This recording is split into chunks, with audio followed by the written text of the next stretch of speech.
4월 10일입니다. 머리카락 하나도 잃지 않을 것이다 라는 제목으로 누가복음 21장 5절에서 19절까지 말씀 읽습니다.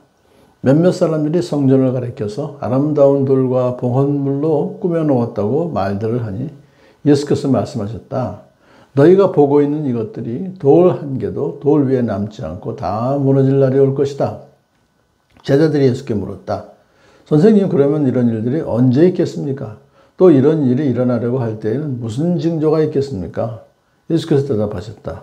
너희는 속지 않도록 조심하여라. 많은 사람이 내 이름으로 와서 말하기를 내가 그리스도다 하거나 때가 가까이 왔다 할 것이다.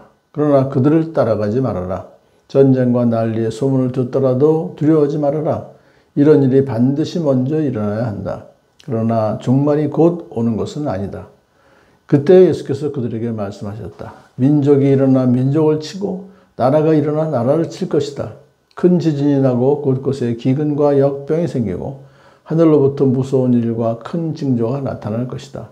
그러나 이 모든 일이 일어나기에 앞서 사람들이 너희에게 손을 대어 박해하고 너희를 회당과 감옥에 넘겨줄 것이다. 너희는 내 이름 때문에 왕들과 총독들 앞에 들려갈 것이다. 그러나 이것이 너희에게는 증언할 기회가 될 것이다. 그러므로 너희는 변호할 말을 미리부터 생각하지 않도록 명심하여라. 나는 너희의 모든 적대자들이 맞서거나 반박할 수 없는 구변과 지혜를 너희에게 주겠다. 너희의 부모와 형제와 친척과 친구들까지도 너희를 넘겨줄 것이요. 너희 가운데 더러는 죽일 것이다. 너희는 내 이름 때문에 모든 사람에게 미움을 받을 것이다. 그러나 너희는 머리카락 하나도 잃지 않을 것이다. 너희는 참고 견디는 가운데 너희의 목숨을 얻어라. 아멘. 이 예루살렘 성전이 아직 완공이 안 됐음에도 불구하고 그 당시에 엄청난 그 위용을 자랑했죠. 또 아름다운 돌과 봉헌물로 꾸며놓았다고 그렇게 칭찬을 할 정도로 건축물이 정말 아름다웠습니다. 근데 여기서 지금 이제 예수님께서 그들의 말을 듣고 이렇게 말씀하시죠. 너희가 보고 있는 이것들이 돌 한 개도 돌 위에 남지 않고 다 무너질 날이 올 것이다. 원래 성전은 내 집은 만민의 기도하는 집이라고 그랬잖아요. 그래서 기도를 해야 되는데 강도의 소굴 같은 그렇게 만들었잖아요. 그 사두개인들과 종교 지도자들이 그랬기 때문에 그 아름다움이 기억되지 못할 정도로 철저하게 파괴될 것이다 그겁니다.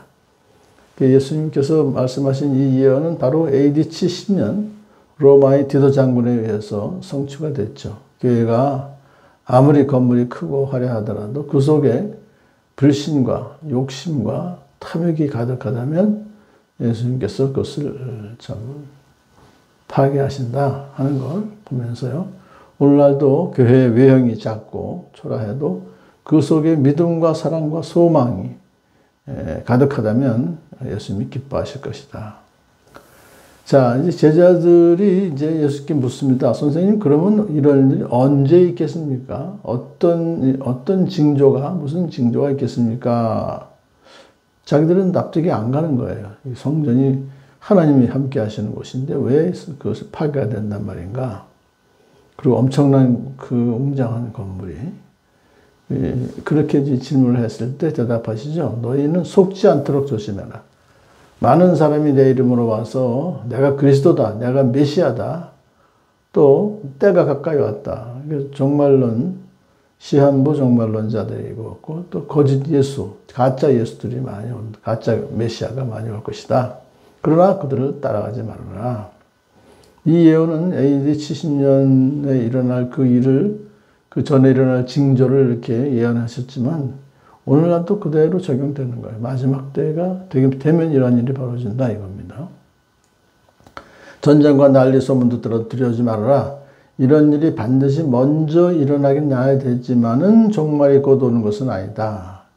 그 마찬가지죠. 오늘날도 전쟁 났다 해서 바로 종말이 온다. 그것은 너무 성급한 그런 이야기다 이거죠. 하나님께서 때가 되면 민족이 일어나 민족을 치고 나라가 일어나 나라를 칠 것이다. 전쟁은 항상 있는 거죠. 큰 지진이 나고 곳곳에 기근과 역병이 생기고 하늘로부터 무서운 일과 큰 징조가 나타날 것이다. 그런 징조가 나타난 후에 이제 그 예루살렘 성전이 완전히 파괴될 것이지만, 그러나 이 일이 일어나기 전에 먼저 앞서서 박해가 일어날 것이다. 회당과 감옥에 넘겨줄 것이고, 내 이름 때문에 너희들은 그 권세자들 앞에 끌려갈 것이다 이거예요. 예수님 이름 때문에, 예수님 믿는다는 것 때문에.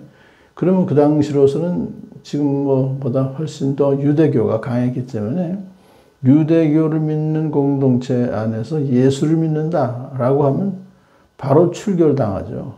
출교를 당하면 그 사회에서 살 수가 없어요. 엄청난 핍박이, 엄청난 핍절이 하는 일이 벌어지기 때문에. 더 나아가서 부모와 형제와 친척과 친구들까지도 너희를 넘겨줄 것이요 너희 가운데서 더러운 죽일 것이다. 심지어는 가족들한테, 이게 바로 출교당하는 것입니다. 너는 왜 예수 믿어? 너는 나가. 이런 식으로 출교를 당하는, 가족들로부터, 친구들로부터까지 외면당하는, 죽임까지 당하는. 그렇지만 이제 앞에서는 그 증언을 붙잡혀 갔을 때, 끌려가 신문을 당할 때 너희는 변호할 말을 미리부터 생각하지 않도록 명심하여라. 나는 너희의 모든 적대자들이 맞서거나 반박할 수 없는 구변과 지혜를 주겠다 그랬어요.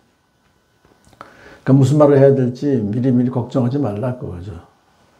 사도 바울 같은 경우는 얼마나, 또 베드로나 요한 같은 경우 산헤드린 공연 앞에서 뭐 청산유수로 할 말을 했는데 다 예수님께서 구변과 지혜를 주셨기 때문에 그렇다는 걸 볼 수 있습니다. 자, 비록 죽임을 당한다 할지라도 너희는 내 이름 때문에 모든 사람에게 미움을 받을 것이다. 딴 거 없어요. 유대교 사회에서나 로마에서나, 이제 로마는 그 일부러 예수 믿는 사람들을 이제 희생양으로 삼아서 그랬죠. 그런 식으로 예수님 믿는다는 것 때문에 미움을 받을 것이지만 너희는 머리카락 하나도 잃지 않을 것이다. 이게 뭐냐면요. 죽임을 비록 당해도 머리카락 하나도 잃지 않는다는 것은 결국 뭐냐면 궁극적인 구원의 완성을 이룰 것이다. 영생을 누릴 것이다. 그거죠. 그러니까 너희는 참고 견디는 가운데 너희의 목숨을 얻어라. 믿음으로 이렇게 살게 되면은 핍박자들이 우리의 목숨을 빼앗을 수 있을지 몰라도 주님께서 주시는 부활과 영생은 결코 빼앗을 수가 없다. 그러므로 약속을 믿고 참고 견디는 가운데 목숨을 얻어라라는 것은 바로 영생을 얻을 것이다. 이 말씀을 오늘도 우리가 붙잡고 머리카락 하나도 잃지 않을 것이라는 말씀을 붙잡고 오늘도 예수님을 전하며 살아가는 복된 하루 되기를 축복합니다.